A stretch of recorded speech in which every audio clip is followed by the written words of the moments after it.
So, you want to get into a relationship, but you want to work on yourself first because you want to be a better person for that person that you're going to be in a relationship with. Or maybe you just realize that, hey, it's not working out right now. Maybe I have some issues I need to work on because people don't seem to like me and I can't get into a relationship. Well, you are in luck, my friend, because today we're going to talk about 5 things that you need to do before you get into a relationship. Let's get into it.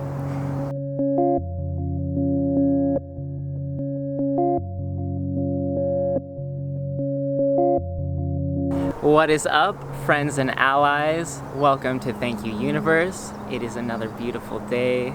I'm just out here chilling in the shade, having a good time, and thinking about love and relationships. And today we're going to talk about 5 things that you need to do before you get into a relationship. Now, lots of people want love, they want relationships, but they're looking for love in all the wrong places, and they're not getting the love that they really need or that they really desire that will help them become their highest version. So, the first thing that you need to do before you get into a relationship is, you already know what I'm going to say, don't you? You have to love yourself. You have to love yourself, and a lot of people don't really like being told that they need to love themselves before they can get into a relationship, before they can love someone else, essentially. Because a lot of people feel really bad about themselves, and they feel like they can't love themselves, and they need other people's love to feel good about themselves. So they're stuck on this external validation. They feel like, don't tell me I need to learn how to love myself for someone to love me. I'm unlovable. So I need someone else to love me so I can feel that love. But if you really look at it and see it for what it is, that is a very codependent behavior. You are depending on someone else for your validation to feel like you are lovable. Maybe you feel like you can love yourself, but only when someone else loves you. And I understand if you're in a bad place, the love of friends and family members or a supportive partner can really help keep you afloat if you're in a really bad place of self-esteem and negativity. But you can't keep depending on them forever. You're gonna wear them out. They have to love themselves too, and they can't just keep loving both of you the whole time. So you have to become your own source of self-love, and that way you can stand on your own 2 feet and love yourself. So a reason why a lot of people seek for someone else to love them before they love themselves is that we learn in one way or another when we're a child that we are only lovable when someone else loves us, when we have the approval, the external validation of someone else. So maybe your parents, they punished you for acting a certain way and you felt bad about yourself and unlovable. But when you were doing what they wanted and they loved you, is it really love? If it's dependent on your behavior though, but you only felt lovable and loved when this caregiver, this parent, this person loved you. But that's not real love. Real love is unconditional. So you have to get out of this mindset that you need to be good enough for other people to love yourself. And that is moving into our second point. Stop trying to be something for other people to love yourself before you get in a relationship, because what are you doing living your life for other people? It is your life. You want to live up to the expectations of your family, your parents, your grandparents, your boss, your lover, your partner. Yet, who's living the life of you? It's you. You're the only one who's going to be there with yourself this whole time. So, you have to live your life for you and stop trying to live up to the expectations of others. Let's bring in some wisdom, some great wisdom from one of my favorite thinkers, the great Marcus Aurelius. In his meditations, he has this great point that I love to think about and refer to on this topic, and he essentially says, why do you seek to please people who do not even please themselves?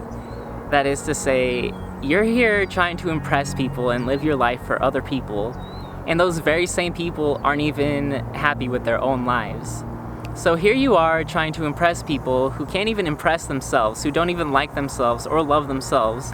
Unfortunately, in today's world, a lot of people haven't learned to love themselves, and they don't like their lives, and so you're trying to impress these people who aren't even happy with themselves.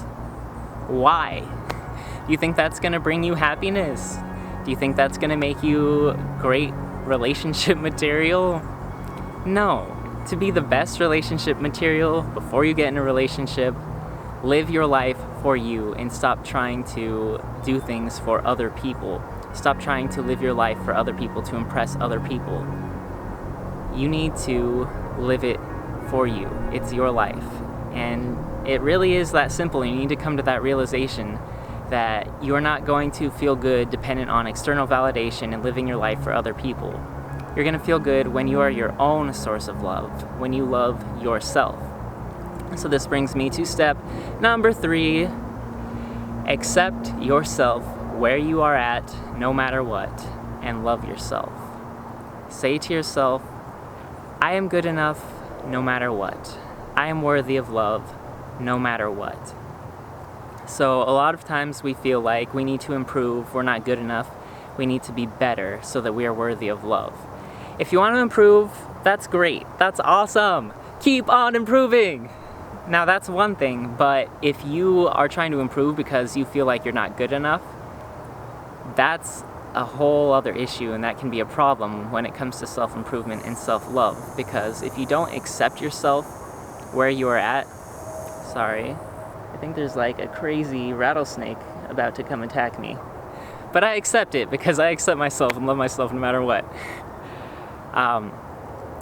You are beautiful. You are on your beautiful life's journey, and you need to learn to accept that no matter where you are at, you are worthy of love.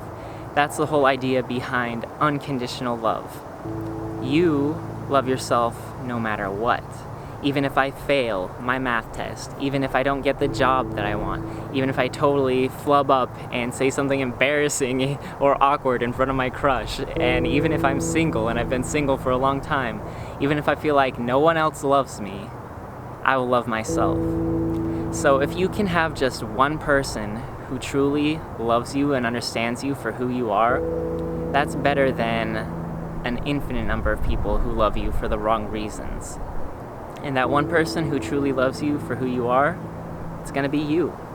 And when you get to that point, yes, it feels so good.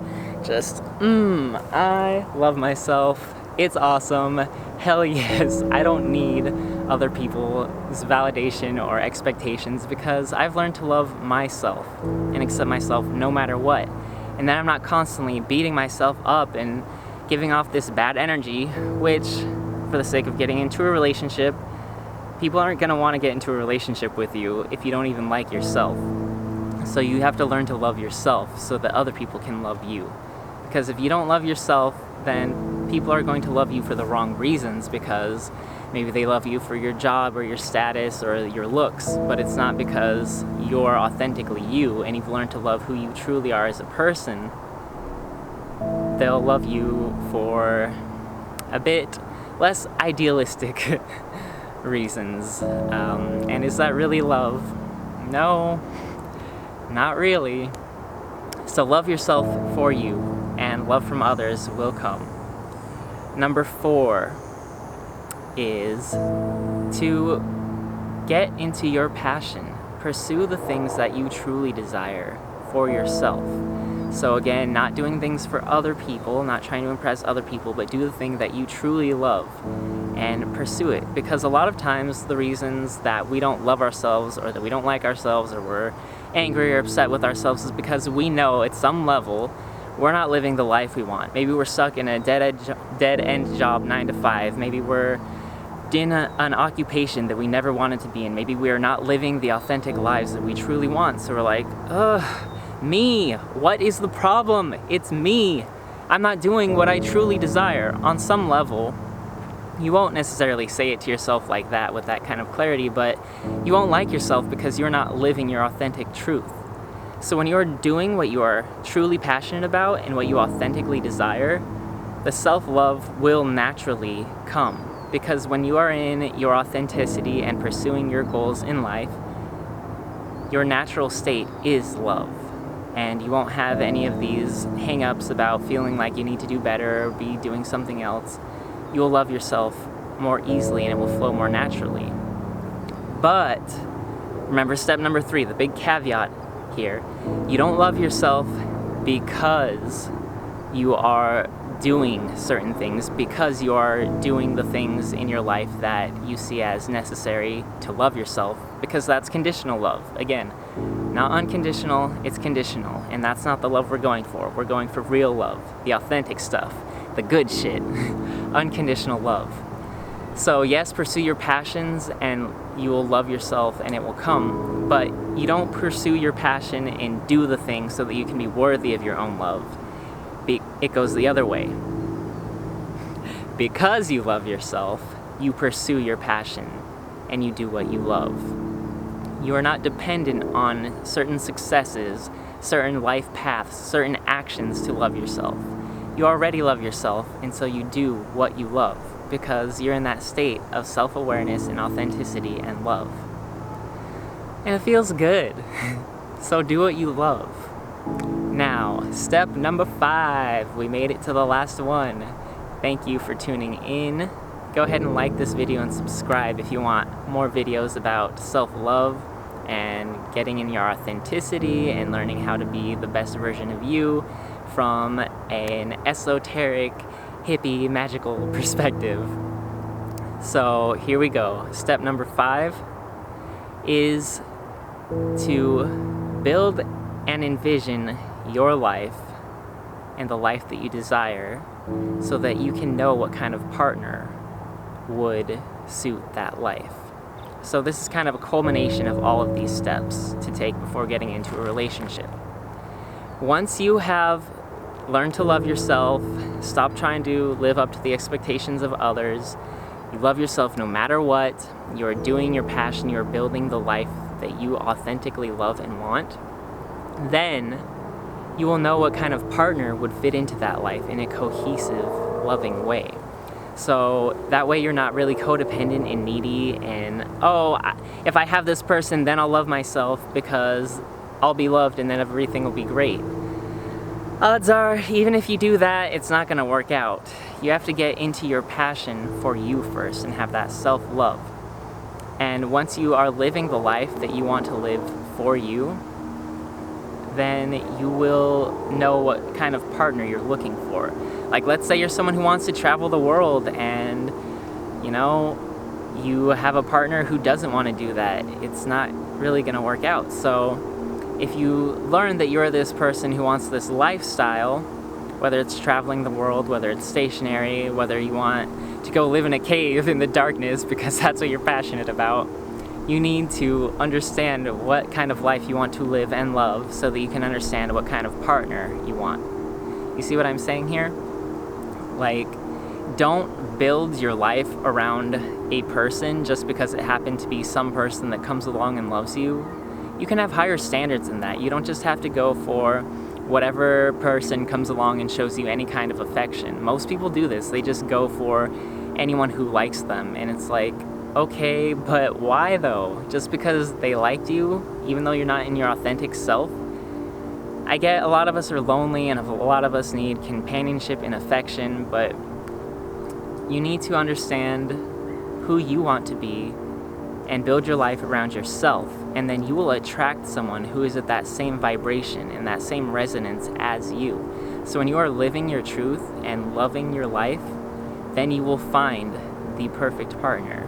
I mean, perfect is an idea, it doesn't really exist, but you will find a partner who is vibrating at the same level as you. So once you are at that resonance and frequency of self-love and getting your shit together and living the life that you want to live, then you will attract someone who is also that way. And that way you're not needing each other, desperately clawing for someone to love you. You both come to each other because you can help each other grow in a healthy way. You're still both independent. You don't need someone else to complete you or to feel like you are loved. You love yourself. And someone else who has all that amazing power in themselves comes together, and then, bam, that's so much better. People think you need your other half to complete you, two halves to a whole. Then you only have one whole. But if you have two people who are whole in and of themselves, and those two people come together, yes, that is when the real magic happens. And that's what you need to do before you get into a relationship. But you don't have to take my advice. This is just my perspective. If you're already in a relationship and you're still working on self-love, you can still use all of these steps. You don't have to break up with the person and be like, no, I need to build the life that I want first and attract the right person. Maybe they are the right person and you're lucky enough to have found someone who will stick with you as you grow into your idealized version. So I'm not telling you that you can't be loved or can't be in a relationship until you have everything in your life sorted out. It's not always going to work out that way. These are just tools and ideas that can help you figure out certain things that you might want to work on before you get into a relationship. So thank you all so much for watching this video. Much love to all my allies out there. Much love to this fly that's flying around the camera. Go ahead and like this video if you liked it. Consider sharing it if you know someone who it might help. And subscribe to our channel if you want more of this awesome perspective and spiritual advice about love and becoming your best version. So thank you again, and I'll see you on the next video. Bye.